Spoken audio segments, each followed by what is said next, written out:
everyone, this is Sue McKenna, and this video is about different models that can be used in supervision. As I've indicated in other presentations, the words roles, models and approaches and styles are used fairly interchangeably and in contradictory ways in the literature, which can be a bit confusing. For the purposes of this particular course, the Strengthening Postgraduate Supervision course, we use the word roles to mean the various tasks that a supervisor must accomplish, such as giving feedback on student work or appointing examiners.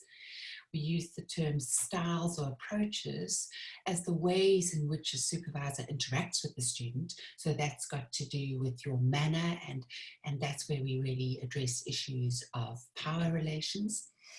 And then thirdly, we use the term models to talk about the particular structure of the supervision, whether it's singular, project-based, co-supervision, and so on. And in this PowerPoint show, I'm going to be talking about the final bullet there about the different models. But of course, we need to remember that they affect each other. The model you use will have an impact on your manner, your style or approach. The roles the institution says you need to take on, it's also going to have effect on what models you can use and so on. So there are many different models of supervision available around the world, and it is worth noting that in South Africa, by far the most dominant model is the one-on-one model. This one-on-one model is when there's one supervisor and one student, but very commonly there's a supervisor and a co-supervisor and a student, so we then have a three-part relationship. Now, both of these emerge from a particular history. The one-on-one model has got various names. It's also known as the master-apprentice model, and I think that gives you an understanding of the way in which that model, the one-on-one model, known as the master-apprentice model, has an effect on your approach to supervision. So it's also known as the master-apprentice model, which indicates power relations issues with that model. But it's also known as the Oxbridge model because it's based on the tutorial model used at Oxford and Cambridge. So it's worth considering the way in which the models that we use are part of our colonial history. And in particular, this one-on-one model. Now, the one-on-one model is not as common in the natural sciences, where people are often working in teams and laboratories and so on, as it is in the humanities and social sciences. It is extremely dominant in the humanities and social sciences. In fact, it is the main method of supervision used in all the fields that we collectively call humanities and social sciences, which of course includes education, law, commerce, and so on. In various reports on doctoral education in South Africa, such as the CHE CREST study of 2009, the ASAF PhD study of 2010, and the Kluter, Maton and Shepherd book on doctoral education in South Africa of 2015, all point to the dominance of this one-on-one model as part of the problem of our low retention and poor throughput. I don't think there should ever be a case where a model is set aside entirely. In my own view, the model needs to suit the particular student, the particular supervisor, and the particular research project, and we should always have flexibility within our institutions to allow for different models, for different research studies. But I do think we as a country need to reflect critically on the dominance of this model. And why is this model highlighted as a problem in terms of retention and throughput? One is that it relies entirely on the knowledge of the supervisor. Of course, the student is engaging with literature and reading widely, but if the only guidance that the student gets is from one or possibly two supervisors, there is an enormous risk potential for the supervisor not to have the necessary expertise in that particular field to be able to give the guidance needed. And you don't want it to be the examiner that points out a major gap in the student's research. You want that to be something that the supervisor and co-supervisor, if there's one, is equipped to highlight for the student. The other concern about the dominance of this model is that it allows problematic power relations to remain hidden. Because this model generally takes place behind closed doors or in the private correspondence by email between student and supervisor, it's very possible that supervisors who are toxic, who are nasty, who are uncollegial, who are unsupportive, they can continue with these practices, and because of the power relations, the student will be unlikely to seek support outside of that relationship, and so therefore has to tolerate what it is that the supervisor dishes out to them. And there's also the case that the supervisor who doesn't give feedback for a very long period of time is also less likely to have this flagged as a problem. The plus sides of the one-on-one model, or the co-supervision model, is that of course it allows for a much more in-depth relationship. It allows much more focus on the one particular student's project problem, and to focus on one student's development. So there are certainly plus sides. In the case where there's co-supervision, there's a huge advantage in that the two supervisors can collectively bring expertise in different areas. One might be an expert in the phenomenon being researched, one might be an expert in the methodology. As long as they work together collegially, this can be a very positive experience for the student, having two people that can guide the student. However, if they do not work collegially, if there's any kind of competitive nature in the relationship between the two supervisors, if the two supervisors do not explicitly explain to the student how to negotiate the inevitably contradictory advice, then there are problems in the co-supervision model. It's very important when there's co-supervision for the supervisors to together explain to the student that they will give contradictory advice, particularly in the humanities and social sciences, where knowledge is very contentious and the methodologies are multiple. And it's good for students to see that the supervisor and co-supervisor can discuss these differences in a professional manner with each other, and thereby demonstrate to the student how it is that we navigate such decision making. Of course, another advantage of the supervisor and co-supervisor model is it allows novice supervisors to experience the process of supervision with the support of a more experienced supervisor. But again, power relations can turn this in potentially very positive experience of learning together into a toxic one. And given the issues of race and gender in this country, oftentimes a co-supervisor is allocated to a mentor supervisor in ways that reproduce the racist, sexist structures of our countries. So we need to be very aware of power issues. The one thing that I would strongly argue if you do use one-on-one models or co-supervision models is that you augment these with multiple opportunities for your students to participate in seminars and workshops.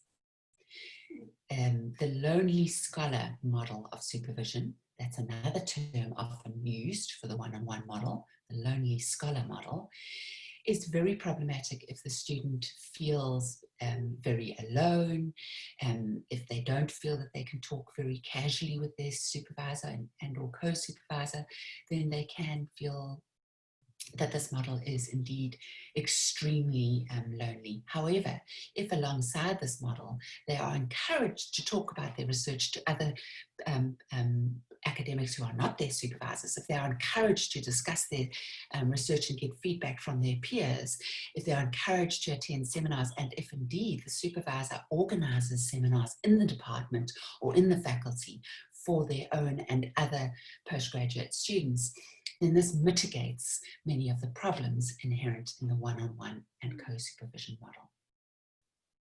So if you are going to use that model, I would strongly recommend that you put in place, that you actually curriculate opportunities for conversations beyond that supervision relationship.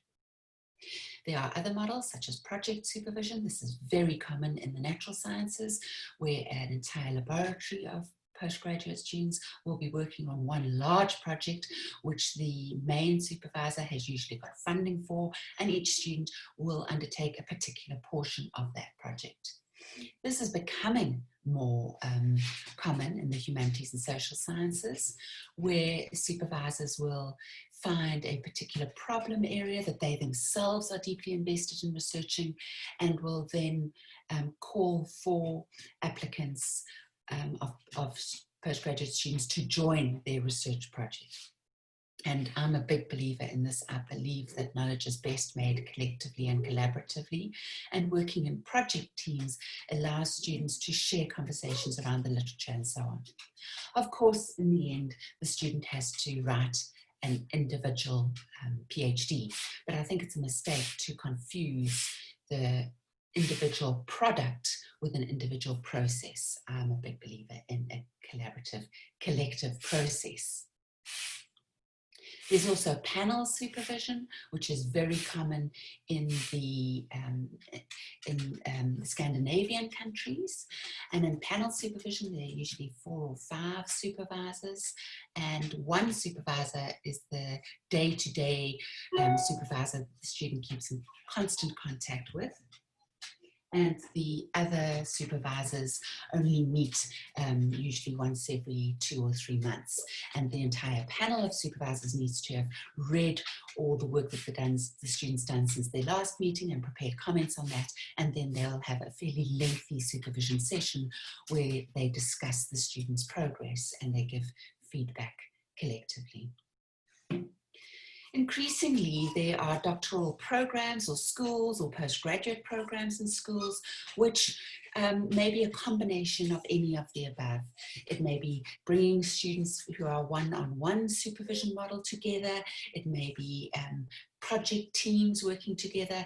And these doctoral programs in schools usually have doc weeks or regular seminars or regular opportunities for students to present their work to the rest. One of the benefits of these latter forms of supervision is what I call positive peer pressure, where students are constantly in conversation with others that are also doing their postgraduate studies. Those that are further along from them can role model the kinds of thinking and knowledge making that they will have to achieve, and those that are further behind them can be supported by their own work.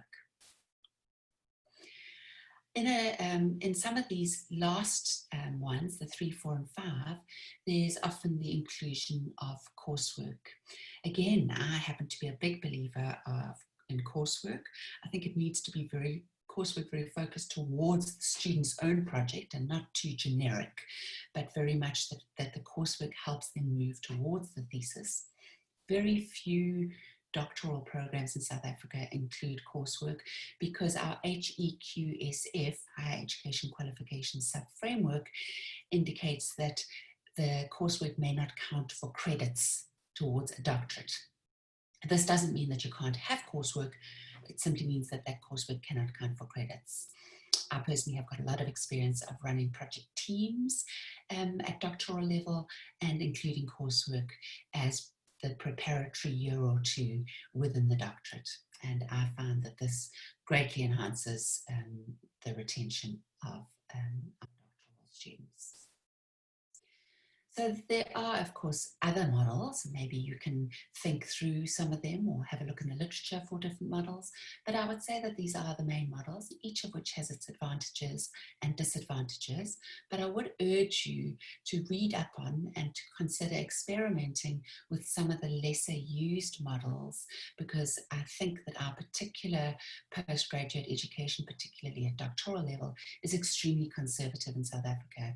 And we have simply been replicating the colonial model of the Oxbridge one-on-one model, and it remains so dominant, especially in humanities and social sciences, despite the fact, rather ironically, that in the United Kingdom, from which we've inherited the model, most universities actually now have doctoral programs across all of these different models, and yet we have kind of stayed somewhat behind, in my view. I'm not going to go through this particular table, but you can pause on it or come back to it. But just to show you that there's lots of literature on each of the different models, and also to show you that some of these different models have got different names. I'm going to end now by playing you a video that comes from the EPE website, postgradenvironments.com. And this particular video is a group of students who are in a project, in project groups and part of a doctoral program. And I thought it would be useful for you to be able to hear their take on the experience.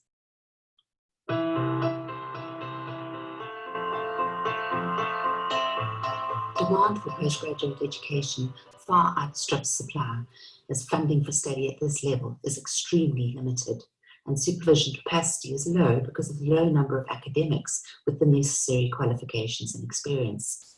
Only 39% of South African academics had doctorates in 2014. In relation to its social and economic needs, South Africa produces far too low a number of postgraduates. This is not to say that we haven't had successes in this regard. As this graph illustrates, the number of doctorates graduating each year has increased significantly. However, if we are to come anywhere close to achieving the National Development Plan's goal of 5,000 doctoral graduates per year by the year 2030, systemic level change will be needed. We will not only have to attend to the problem of low participation, but we will also have to address our completion rates, whereby only 46% of doctoral candidates graduate within 7 years. A great deal of excellent research has been undertaken in the last few years to investigate the state of postgraduate education in South Africa. This research provides us with a wealth of explanations and points to a number of areas requiring attention, with frequent reference to issues such as funding, inexperienced or poor supervision, etc. But amongst such explanations is the reliance on the traditional apprenticeship models of supervision, especially in the humanities and social sciences, where it remains the dominant approach to postgraduate pedagogy. The research suggests that this idea of postgraduate study as the individual journey often gives rise to a sense of loneliness and isolation.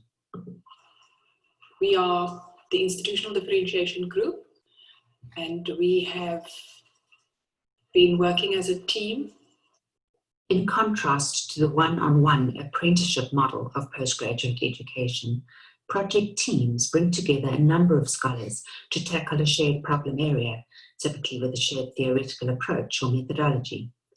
Such teams often enjoy project funding and cohere around a team of supervisors who share a research interest. We are a team of 7 members. We each come from different provinces or different parts of the country. And so we have we meet regularly, almost at least once per month, on online seminars where we've got an opportunity to share our concerns, our challenges, share our progress, and this has been very helpful in terms of our project. And also just to add there, normally when we come in for doc weeks, we put up in one space or one living space. And we'll also have interactions. For example, when we're doing our proposal presentations, we do mock runs before the day. We do that at the dinner table, at the breakfast table. Oh, yes, yes. So yeah, it's been more like a casual way of learning, but I think quite intense. Yes, intense as well. So it's been very helpful. In particular, the doctoral weeks, where we came here for a week and we shared our experiences. We engaged with high-level presentations, and the doc weeks themselves were actually themed. Some of them were looking at higher education as a public good. Mm-hmm. And then we also had experts who were like presenters would come and present on what they've written. We actually shared information through various social media platforms like WhatsApp, Facebook, and we also shared some common readings and files in applications like Dropbox and Google Drive. So it has been a very good experience being in this group. What was very interesting was the fact that we had coursework assignments in our first year together.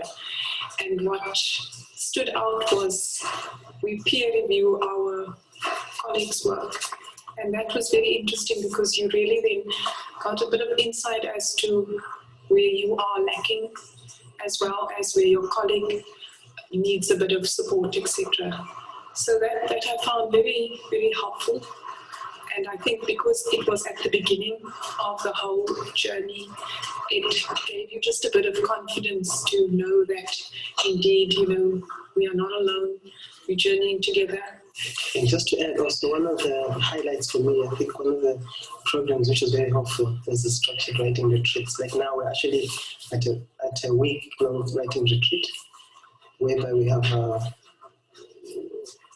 structured allocated time to focus on your writing.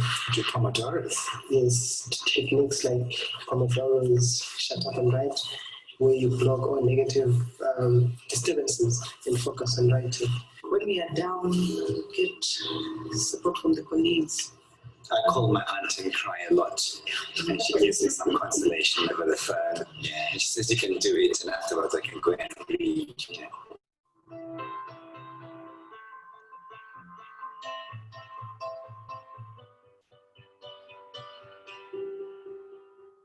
Yeah, this is a safe space where we share ideas, we support each other. Even when one is back at home, you know that you are not the only one. You have a team and other people that we meet through the dog weeks outside this team. And we keep watch on each other's publications, and one of us publishes, we all bask in the success of a member of the group. On the other hand, due to the diverse nature of the group, coming from different backgrounds, we do have some conflicts at some point. But we've challenged into a collaborative conflict, whereby we attack our problems together, we attack the challenges together instead of attacking each other. While researching collaboratively is very much the norm in the natural sciences, in the humanities and social sciences, it can be frowned upon. And the Oxbridge tutorial method, with its apprentice approach to supervision, is valued. There is sometimes a concern expressed that having students researching together in a collaborative and structured way at postgraduate level is problematic because students need to be working independently. But research suggests that working in project teams actually enhances the likelihood of postgraduate scholars crossing conceptual thresholds to produce knowledge at the required levels. There was a community base of people who were at all different levels of a PhD. So there was a wonderful support group that I found. They were able to give me advice on the process, as well as different readings that I might need or might help in my particular area as well. Being a part of a community really assists you in being around fellow colleagues and scholars doing the same thing. So being a part of the PhD itself. It's not only for the actual process of the PhD, so not only for the practicality and the theory, but it's also for just being around people going through the same frustrations that you are. So in terms of feeling down or feeling unmotivated, just speaking to this type of people, it just gets you back onto where you were at the beginning, I guess. So I guess my one recommendation would be to either find a community of practice, so a supportive community and network, either with fellow PhD scholars or scholars in the same area as yourself, or start your own community, create a group, get PhDs together either within your organization or within your institution, just so that you actually create the support that might be needed for this journey. This video is licensed under Creative Commons, and you are welcome to use or adapt it.